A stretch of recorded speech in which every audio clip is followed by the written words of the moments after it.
¿Qué tal, chicos? ¿Cómo les va? Esta es la clase 16 del día viernes 17 de julio del año 2020. Al finalizar la clase les voy a subir el seminario correspondiente a la clase 16. Para empezar vamos a recordar el concepto de técnica. ¿Se acuerdan que lo vimos en clases anteriores? Que era técnica, que era ciencia, etcétera, etcétera. Pero vamos a refrescar para entrar en tema. Ustedes saben que siempre siguiendo el consejo de mi hijo, siempre hay que analizar la palabra etimológicamente. La palabra técnica proviene del griego, técnicos, con J. Y esta a su vez se deriva de techne, que significa técnica, arte u oficio. Repito, técnica, arte u oficio. Esto es la concepción etimológica de técnica. En cuanto al significado de la palabra técnica, ya lo hemos definido, lo repito, como técnica se define la manera en que un conjunto de procedimientos ya sea materiales o intelectuales, es aplicado a una tarea específica, con base en un conocimiento de una ciencia o arte. ¿Para qué? Para obtener un resultado determinado. También se conoce como técnica la destreza o habilidad de una persona para valerse de estos procedimientos o recursos. Y existen técnicas para todo. La persona que lleva a cabo las técnicas se le dice técnico o técnica, ¿no? Las personas que ejecutan las técnicas se le dice técnica o técnico. Ustedes van a ser técnicos superiores en instrumentación quirúrgica, ¿verdad? Hay técnicas en educación, técnicas en arte, técnicas técnicas jurídicas. También otro tema que vamos a tratar más adelante, creo que en la clase que viene no, en la otra clase vamos a hablar de la relación entre técnica y tecnología, que es muy importante, técnica, tecnología, desarrollo y progreso tecnológico. Y luego terminaremos con el concepto de tecnociencia, que es lo más actual que hay. Bueno, hecha esta breve introducción, les voy a hablar un poquitito, como dice el programa, de filosofía de la técnica. En unas clases atrás hablábamos de filosofía de la ciencia. Bueno, ahora vamos a hablar de filosofía de la técnica. La filosofía de la técnica es una categoría algo más amplia que la usual filosofía de la tecnología. O sea, la filosofía de la técnica es más amplia que la filosofía de la tecnología, eso es lo que quise decir. La filosofía de la técnica se remite al génesis, es decir, al origen de la misma técnica. Eso es una noción anterior a la de tecnología. En este sentido, habría que entender tecnología como la técnica resultante de la simbiosis entre ciencia y técnica. Miren qué lindo concepto. Podríamos decir que la tecnología es la técnica resultante de la simbiosis entre ciencia y técnica. Bien. Hay muchas interpretaciones de filosofía de la técnica, ¿no?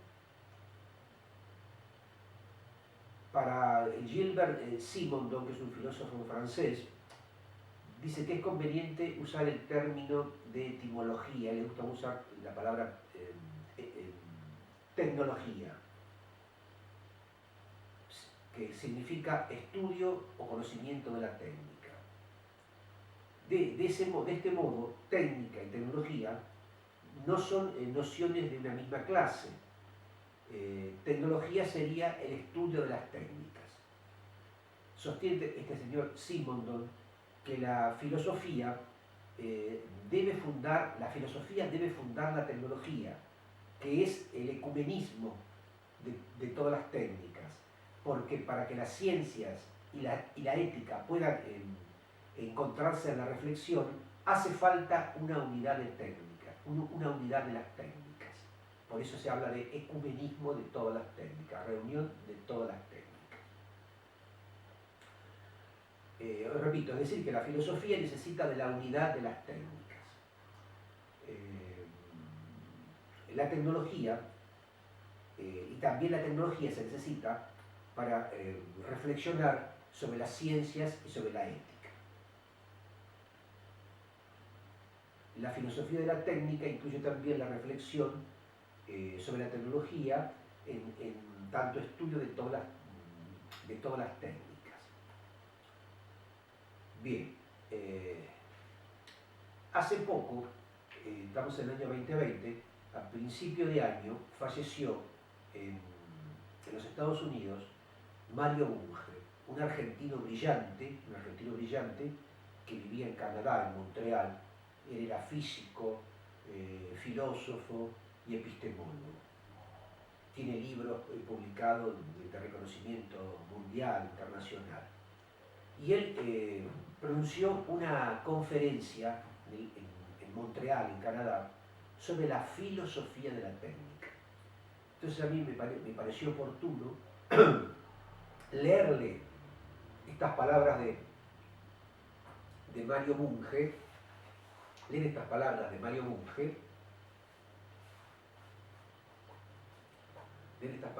Bunge, y analizarlas. En esta conferencia en Montreal él dijo: la filosofía de la técnica tiene solo 3 décadas, hace 30 años que se habla de esto.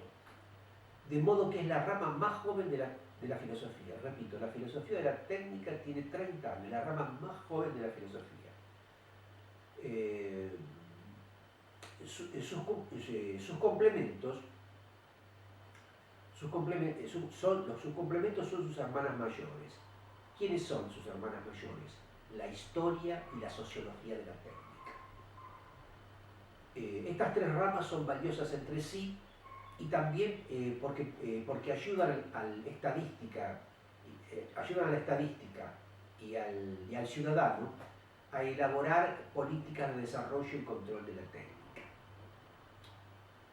A su vez, esto importa que para orientar a la sociedad y en particular para no correr la misma suerte que el aprendiz de brujo. Esta es una metáfora que pone. Dice que las principales ramas de la filosofía de la técnica son naturaleza de lo artificial, a diferencia de lo natural, peculiaridades del conocimiento técnico, a diferencia del conocimiento científico, que hablamos en clases anteriores, y también problemas morales que suscita la técnica al alterar el modo de vida de un ciudadano. O sea, él dice que la filosofía de la técnica tiene por lo menos 3 vertientes. Una vertiente ontológica, una vertiente nociológica y una vertiente ética. Bueno, como decíamos, Aristóteles observó que lo artificial difiere de lo natural, pero no especificó de qué manera. También hizo una profecía notable. El día en que los telares marchen por sí solos, desaparecerá la esclavitud. Miren qué visionario que fue, ¿no? Bueno, Aristóteles no pudo sospechar que la automatización causaría desocupación masiva y crónica y hambre, y menos pudo sospechar que se pudiera permanecer indiferente ante esa tragedia moderna. No cabía en su cabeza ese tipo de cosas. El problema de la naturaleza de lo artificial se resuelve afirmando que el objeto técnico, sea artefacto o proceso, materializa o incorpora fundamentalmente ideas. Y Marx dijo que la diferencia entre un arquitecto y una abeja es que el primero empieza por hacer los planos de lo que va a construir. Muy bien. El arquitecto, obviamente, ¿no? La técnica reside en la cabeza del técnico, no en los artefactos que se manufacturan conforme a sus especificaciones. Repito, la técnica reside en la cabeza del técnico y no en los artefactos que se manufacturan conforme a sus especificaciones. Esto que parece obvio no es entendido por los políticos ni por los administradores universitarios, que descuidan mucho la formación de los técnicos, por pensar que la técnica puede importarse al igual que las mercancías, y no es así, están totalmente equivocados. El segundo problema que plantea Mario Bunge es el de las peculiaridades de las técnicas, que no siempre este problema se entiende. Conocidos filósofos repiten la confusión vulgar entre técnica y ciencia. Y nos faltan algunos sociólogos de la técnica que hablan de tecnociencia. O sea, un poquito de historia basta para aclarar esa confusión. Vieron que ahora se habla tanto de tecnociencia, porque me parece que Mario Bunge no está muy de acuerdo con no estaba de acuerdo con esas expresiones. Mario Bunge dice que el físico Michael Faraday descubrió la inducción electromagnética, pero no la usó, no la utilizó nunca. Era un descubridor él, no fue un inventor. El primero en usar este conocimiento científico para diseñar el primer motor eléctrico fue el físico e ingeniero norteamericano Joseph Henry.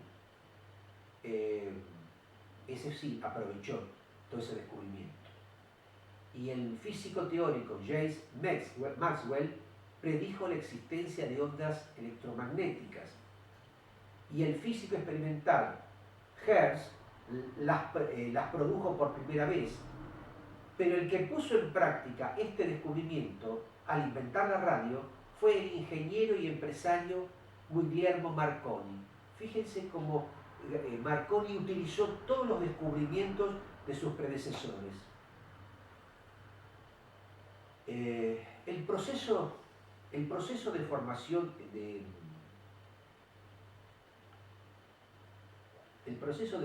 de otras industrias modernas, en particular la química simple, la química nuclear y la biotécnica, fue similar.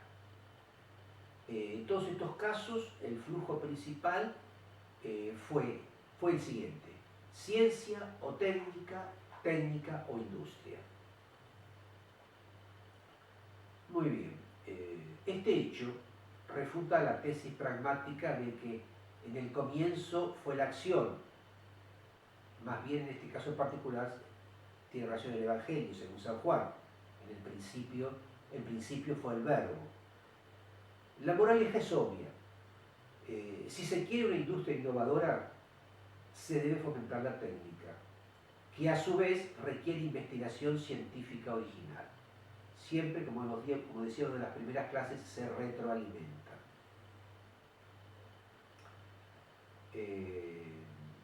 Y ahora, dice Mario Bunge, basta de rodeos y abordemos directamente el problema de la diferencia principal entre técnica y ciencia. Y él dice lo siguiente: la diferencia es que la ciencia estudia el mundo, en tanto que la técnica diseña maneras de modificarlo, haciendo uso de trozos del conocimiento científico. Es decir, ¿por qué digo trozos? ¿Por qué dice él trozos del conocimiento científico? Porque no todo el conocimiento científico tiene aplicaciones conocidas.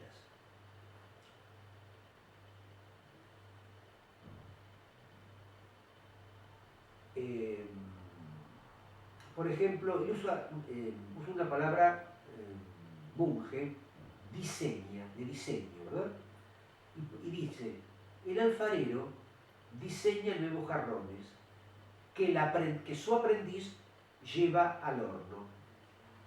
El courtier diseña nuevos patrones que la costurera o las máquinas usan para cortar o coser. El chef, diseña nuevas recetas que el cocinero pone en práctica. Hasta aquí, ¿cuál es la conclusión? Que los artesanos y los técnicos hacen lo mismo. Entonces se explaya un poquito más antes de terminar la conferencia este señor Mario Bunge, que murió con 100 años cumplidos, en septiembre del año pasado, del 19 cumplió 100 años.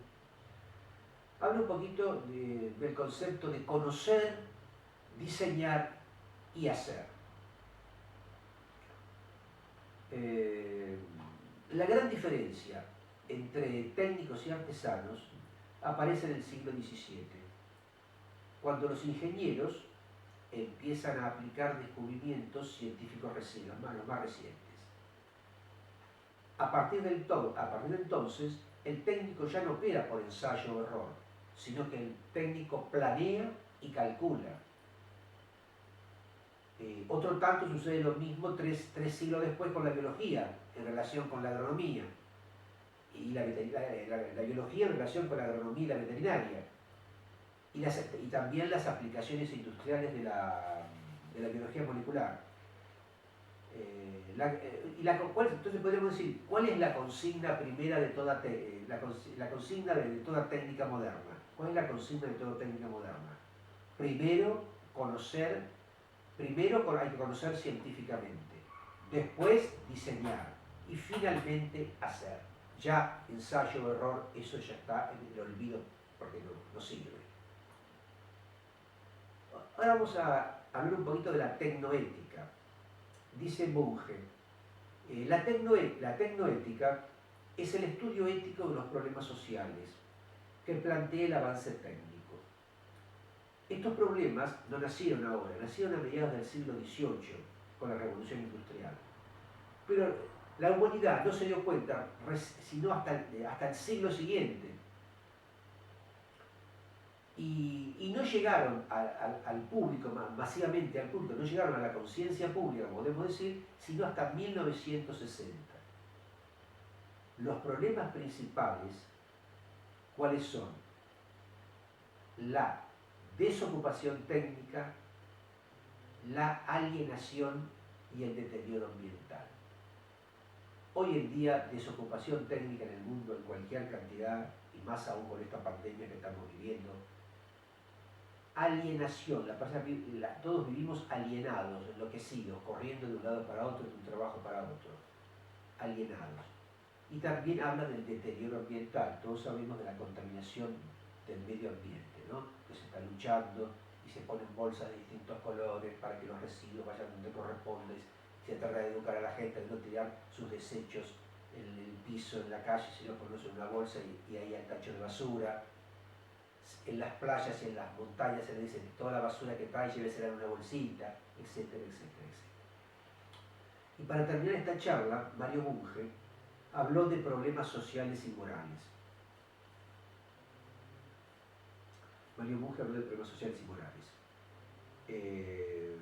Y dice que quienes dieron alerta a estas cuestiones en tiempos recientes no fueron científicos sociales ni filósofos, sino los que dieron cuenta de esta situación fueron los dirigentes estudiantiles y activistas sociales. Desgraciadamente, casi todos ellos atacaron la técnica en lugar de criticar su uso indebido. Repito este concepto, miren qué importante, que yo no me había dado cuenta. Desgraciadamente, casi todos ellos atacaron la técnica en lugar de criticar su uso indebido y de estudiar cómo controlar tanto el avance técnico como la sociedad para impedir los efectos nocivos del primero. O sea, adoptaron la tecnofobia de los luditas de comienzos del siglo XIX y de los filósofos y teólogos enemigos de la Ilustración. Fíjense qué retroceso mental o intelectual. Repito, adoptaron la tecnofobia de los luditas de comienzos del siglo XIX y también de los filósofos y teólogos enemigos de la Ilustración.